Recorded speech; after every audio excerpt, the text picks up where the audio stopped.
Hey, before the episode starts, we just want to let you know that for the season finale of the Sound Good podcast, Michael and I were thinking about having you, the listeners, decide what we talk about. We'll give out the details on where and when you can suggest music for the finale, which will be episode 20 at the end of the show, so stick around.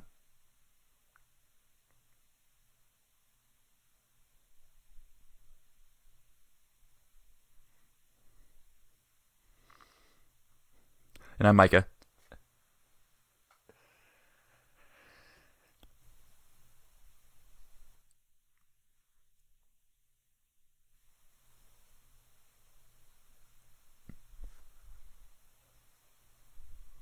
Yeah?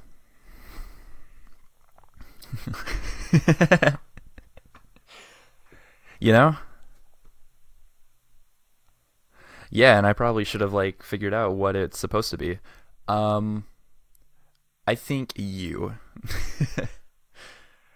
Yeah, yeah. Yes. This is all being kept in. So, yeah.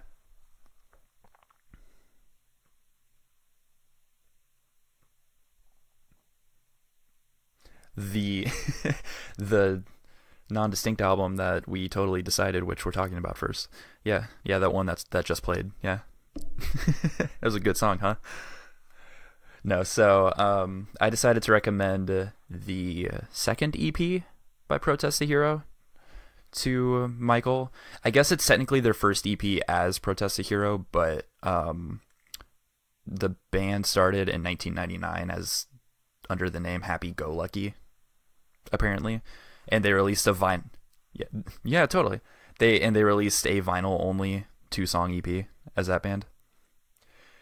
Yeah, but Protest the Hero are, I guess, a prog metal band. Would you say that they're? I mean, they have a lot of kind of punky influences though. Just yeah,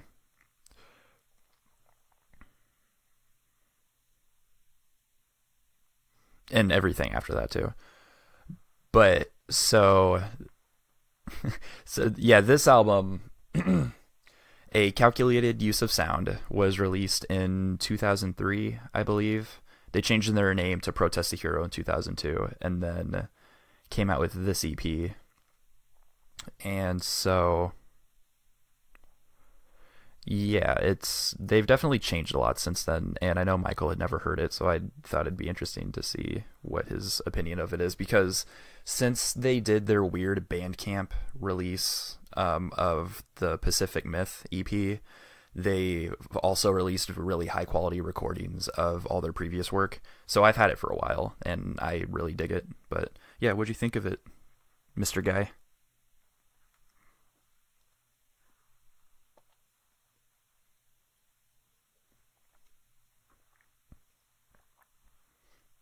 Yeah, they used to have a lot more anger in them. They were 16 when they recorded this. I should mention.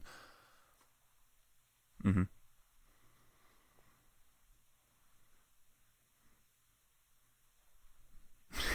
That's nuts. Yeah.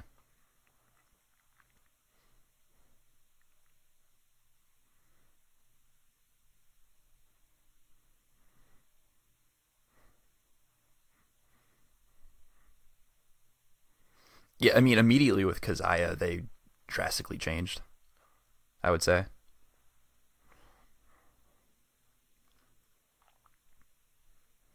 Hmm. Yeah. Yeah, and they felt like they were really trying to push some kind of message with this, for sure.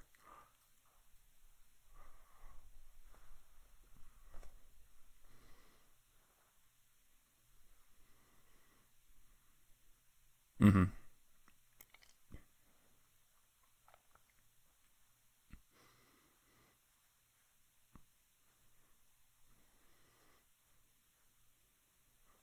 Yeah.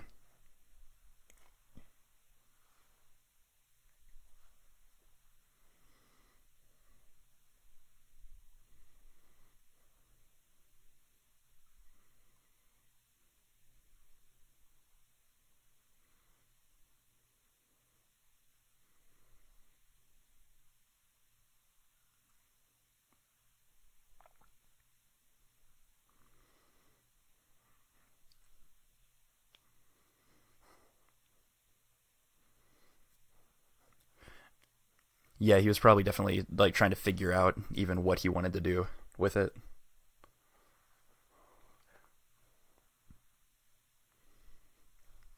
Yeah.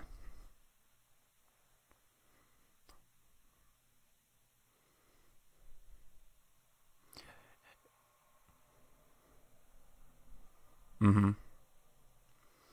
Yeah, and then once you kind of listen to it in context of like their history and their discography, you're like, this is actually pretty nuts.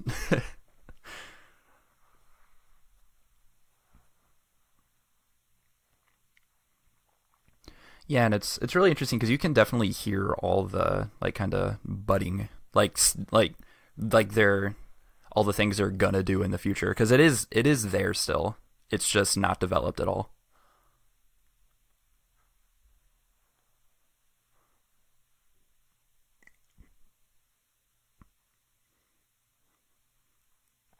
Mm-hmm.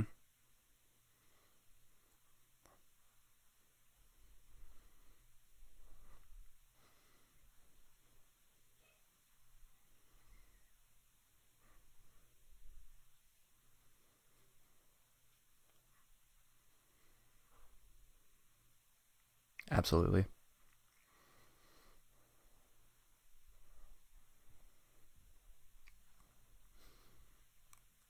Yeah, I think mostly what I was kind of thinking of with Rhodey, at the very least, the vocalist, is just that he didn't, he probably wasn't fully aware of what his range was yet.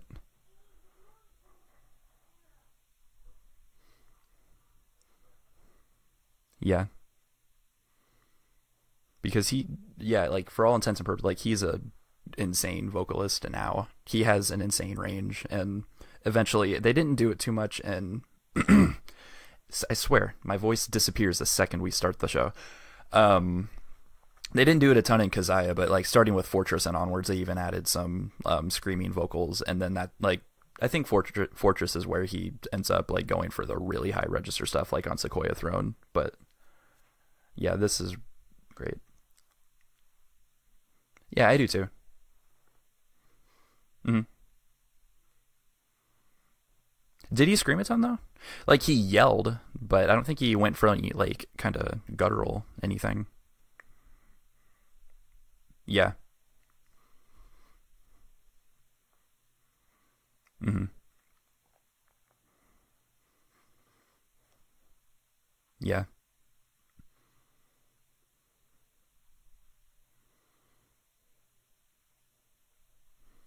Oh. Yeah. Hmm.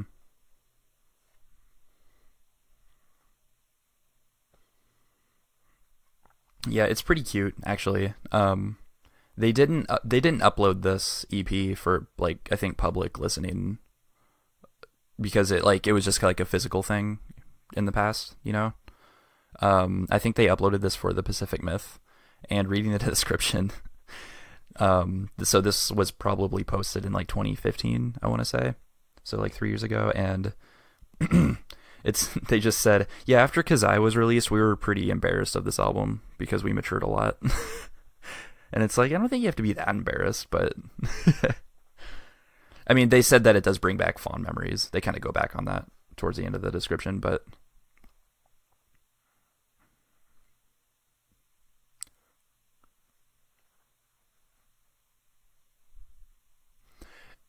yeah, I think that this lineup, yeah, this was I want to say the original lineup for the most part up until Scurrilous. The drummer left at Scurrilous, and then there's no album between Scurrilous and Volition, is there?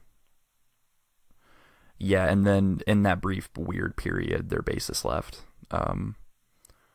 But yeah, that's why when I was looking through, I said rip Arif before when we were just like talking before the show, just because Arif was a really cool bassist.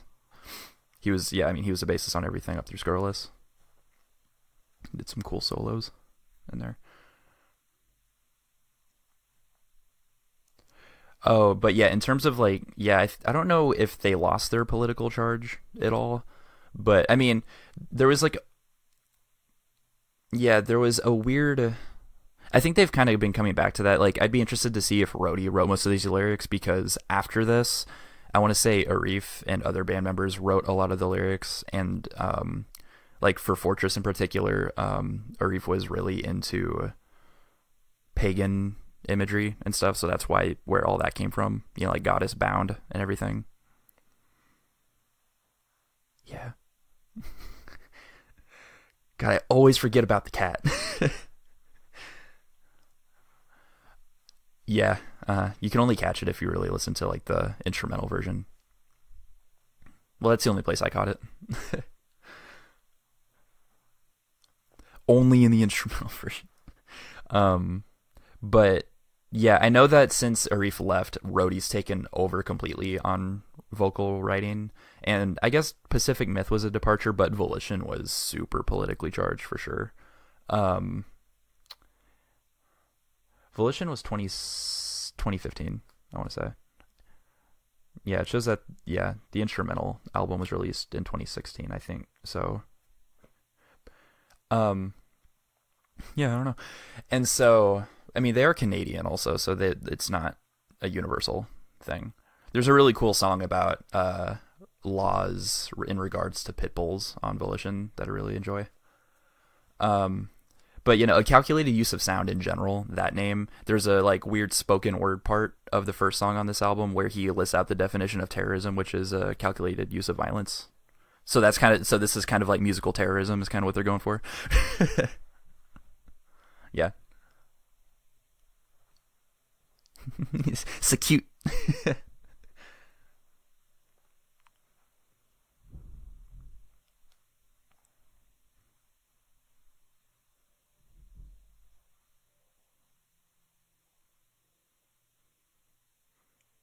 Oh, did I not? Oh, I could. Yeah, I forgot. I said I could send it to you because yeah, I have access to any format from their Bandcamp.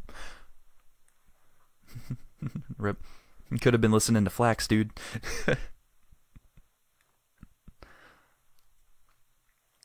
Well,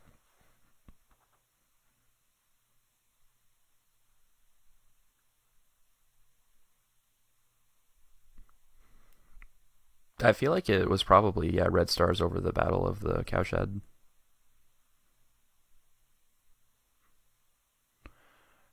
Yeah, I always get that mixed up with No Stars over Bethlehem though, because I mean it's just two songs with stars in it.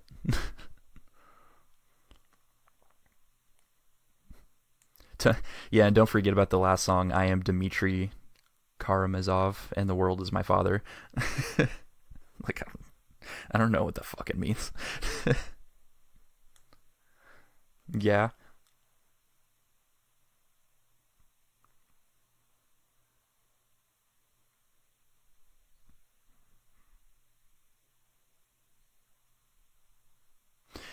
it's, yeah, to get into them. But if you know a person that enjoys kind of some raw hardcore punk, maybe too though, maybe it'd be just like a nice little treat to tell them, but not in a way to introduce them to this band because this is not representative. Yeah. Honestly, I don't know what album would be fully representative. Like Fortress would probably be the best album, but like every album's pretty different. Yeah, because when you think about it, like Kazaya and Fortress are pretty different. Fortress is like super technical, but then Scurrilous is super different. I don't know that song offhand, and I listen to that album a lot. Yeah, that's funny. Whatever, man. I'm not everyone. I can't be normal for 5 seconds.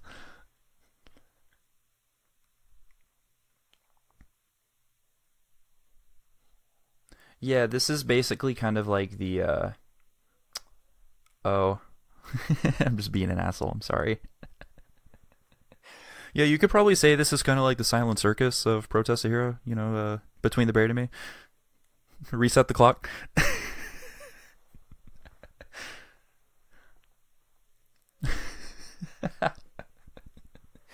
The clock that made it to 5 seconds. Reset it. The base 15 clock.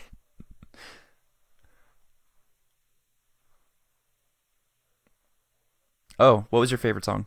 Sorry.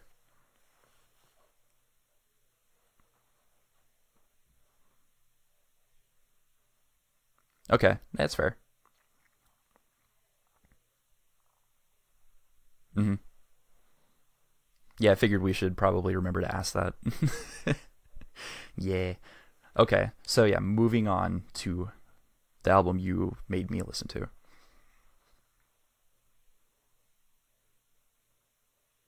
Wow, that was a good song.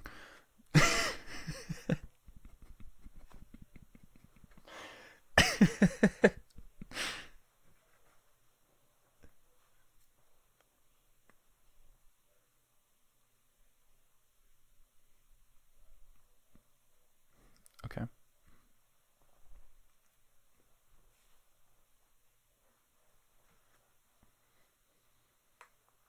very appropriate.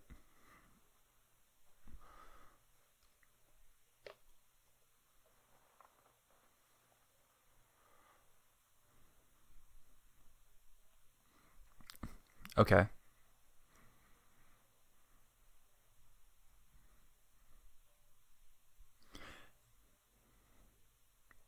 is that like kind of its own genre? A little bit. That's fair. Yeah, no, you know what? And actually, in that sense, it's pretty funny. So you know how there's Sumerian core?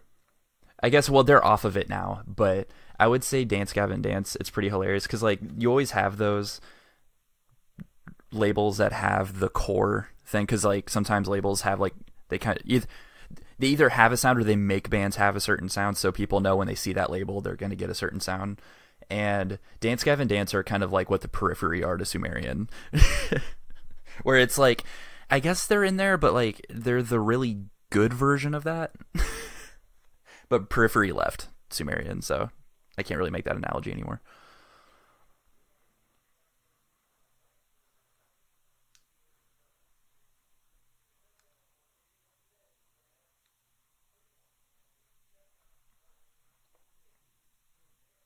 Oh, tasty.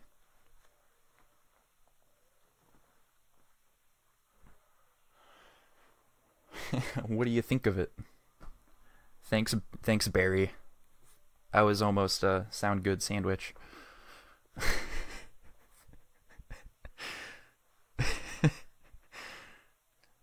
There are people too young to get that joke. Yeah. So I'm glad that you kind of said that it was a core thing because I didn't know what I was getting into, especially from the artwork.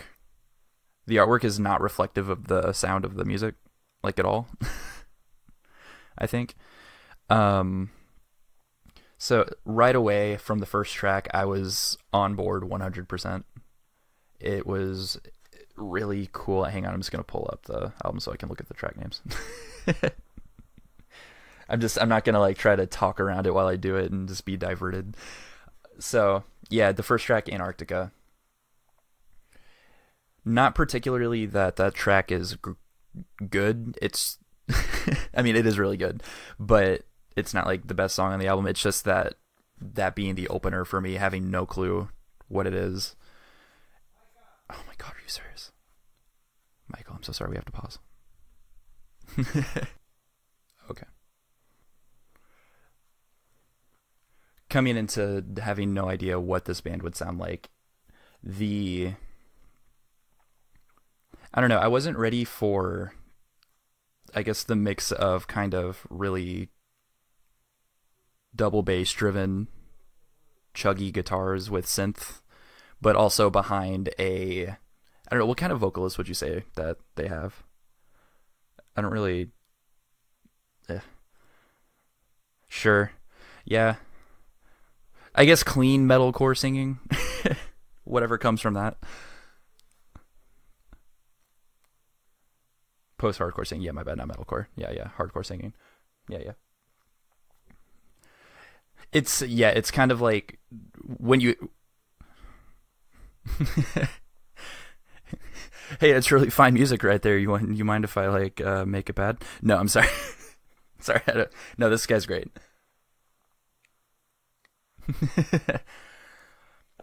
Um, the album has a lot of emphasis on catchy choruses and bridges, I would say. And I feel like, so when I was saying I'm glad that you said that it's a core kind of style band, it did eventually. So I was loving it for like the first three songs, and then the album kept going, and it just kind of felt super samey just as it went on, you know. And so I don't know, like it. Yeah, the verses kind of felt like they were lost in the fray, and then you would just have each song just had its own like unique chorus.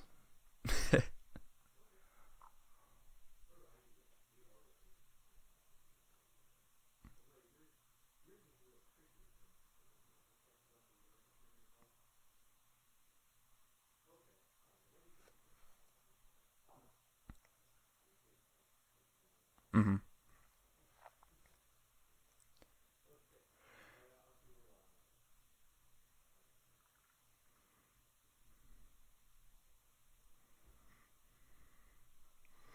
I didn't. I cannot pick out where he starts. Okay. Oh my god. I'm so sorry.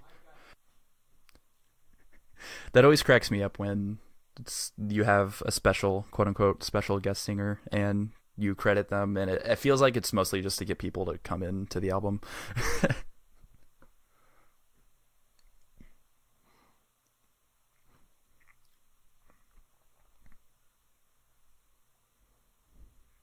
Really?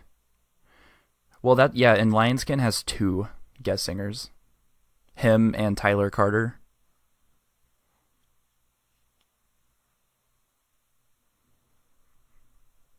Hmm. And so yeah, like I've listened to this album a ton, and I'm really familiar with what the main lead singer's voice sounds like, and I really cannot pick out where those guest singers are.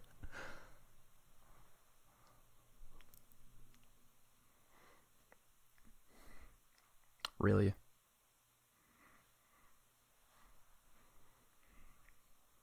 Okay.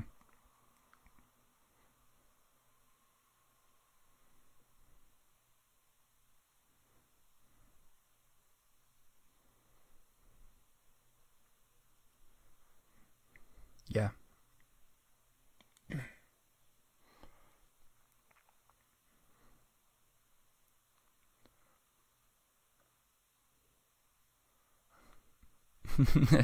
Yeah, no, that's a word. I have been contacted by our experts. It is a word. No, what do you mean?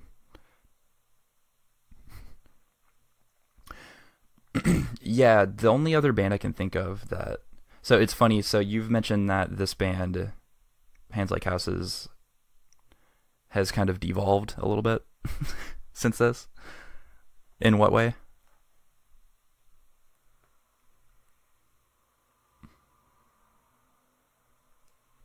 Oh, so like bad Nickelback or oh, okay. No, wrong connotation. You can try a little harder than that.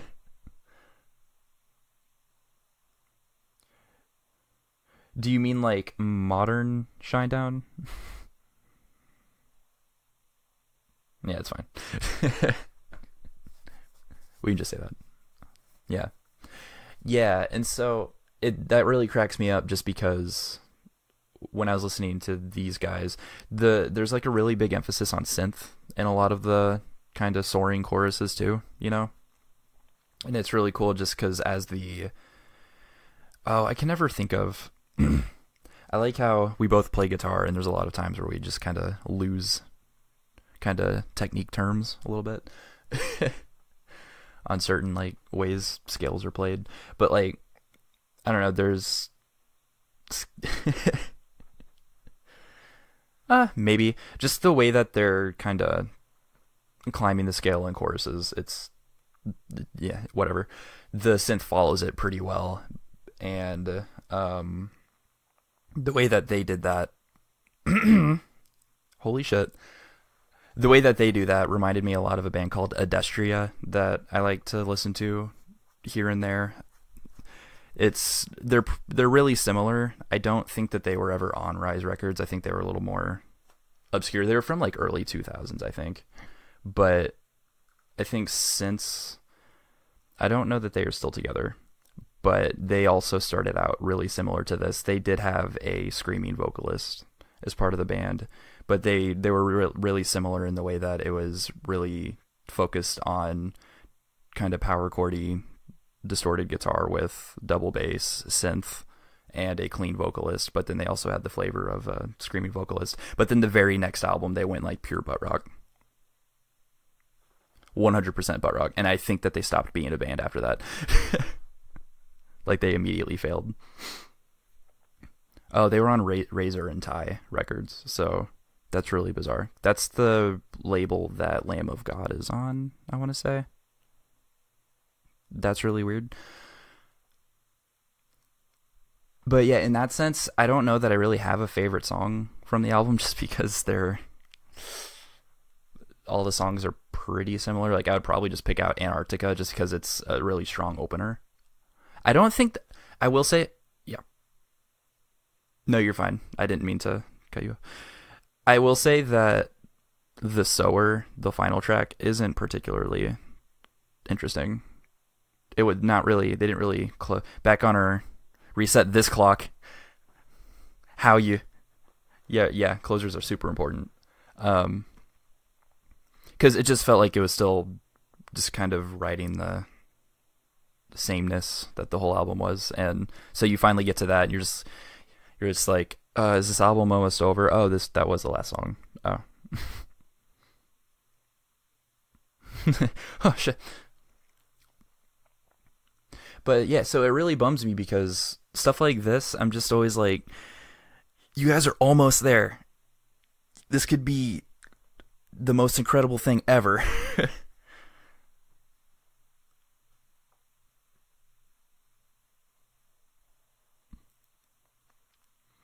It's just if you have some, like, for another album, if you just have some tweaks here and there, throw in just some certain things. I can't pretend to be an expert on that, but it's just like I can't figure it out, but my brain is noticing it at the very least. Like there is just something missing that you guys can add to make this really, really good.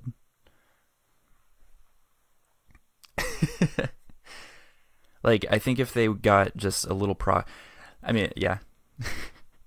Just make it proggy, dude. Just make it really proggy. Yeah, I mean, yeah, if you want to just cut everything, it's fine.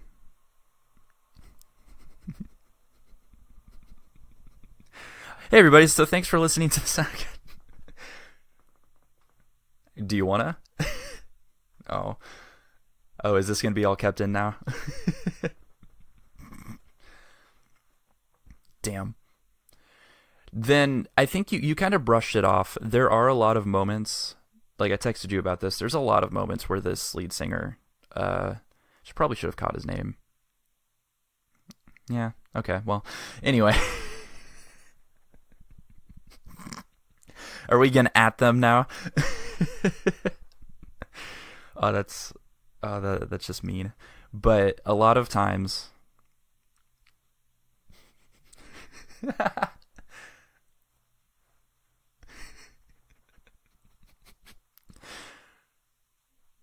let's do it too, though. You have to do it now. Okay, I'll make sure you remember. But there were a lot of specific moments where there was some kind of acoustic guitar strumming with some kind of marimba style synth, just like kind of chimey synth. And the way he was singing over that kind of music, it felt so Fall Out Boy. Like it could not be ignored. Yeah. Not post comeback Fall Out Boy. No, I'm thinking of a song from before hiatus. I cannot think of. Maybe I can't think of the specific one. It's one of the singles that like everybody knows, but I just can't think of the name right now. Hmm. Yeah, and so they do that a few times, which I think that that really works. But again, I wish that either following that in the song or something, they would have gone on to do something different than what, because they just kind of just then continued the sameness from every, like, so that was always like a nice kind of dynamic proggy change, but then they just kind of went fell back onto the rise core. Yeah, but no, it's really fun to listen to. I would probably listen, like, pop it in here and there just to listen to more, because it's like I would kind of equate this kind of music to Candy a little bit. My dog Candy. No, no, it's just like a nice little treat, and you know, it makes you. I feel like for our demographic in particular, it really just kind of throws back to a certain era that you kind of like to cling to a little bit, maybe a certain style of music that just feels good to listen to. But when you kind of step back objectively, you're like, wait a minute. No, I'm gonna keep rambling.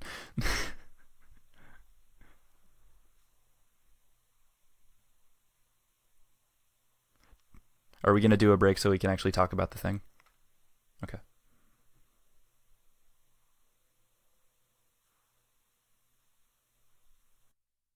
Send help. He's trapping me here.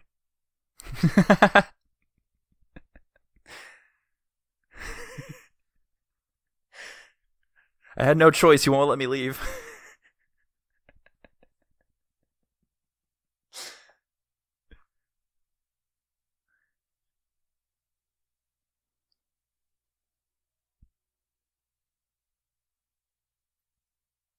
Yeah, so we are going to be taking suggestions from listeners. So you guys can send us any albums that you think are cool or worth talking about. And we're going to be taking those suggestions on Facebook and Twitter from now when this episode goes up on October 7th until October 18th, and then we will announce the albums that we have chosen to talk about on the 19th.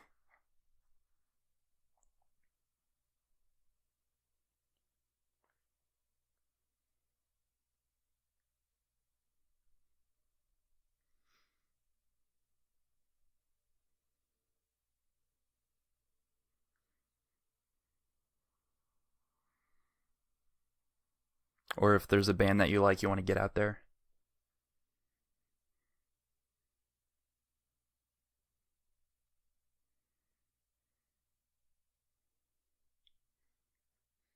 And that episode should, in theory, go up on the 21st. In theory.